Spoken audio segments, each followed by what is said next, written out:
Hi, my name is Carrie Kreiswirth, and 10 years ago, I was diagnosed with stage 1, triple negative invasive ductal carcinoma, breast cancer.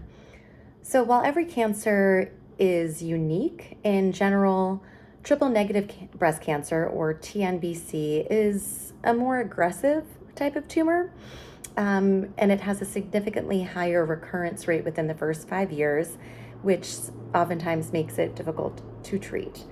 So, a few years prior to my diagnosis, I had undergone genetic testing after my mother tested positive for the BRCA1 or BRCA1 genetic mutation at the behest of her longtime OBGYN.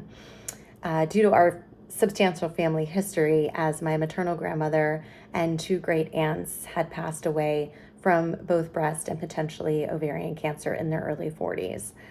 So, while testing positive for the BRCA mutation was daunting, it also made sense given my history. Yet, when I was actually given the breast cancer diagnosis, I still couldn't quite wrap my head around it.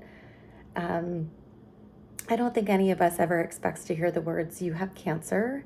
Um, I certainly wasn't. So, shortly thereafter, I had a double mastectomy with a deep flap reconstruction, and given my aforementioned family history, I underwent fertility treatment prior to undergoing chemotherapy. And that was followed by a bilateral salpingo-oophorectomy, which in layman's terms means the removal of both my ovaries and my fallopian tubes. So that was to reduce the likelihood of reoccurrence or a newly developed cancer. And now I am in a surgically induced menopause. So all I'll say is that while cancer is a part of who I am, it doesn't define who I am. And that's not to say that the experiences that I've had haven't informed or impacted how I live, who I surround myself with, the things I do, how I approach life, because it most certainly does. And it always feels present, sometimes more than others, even 10 years later.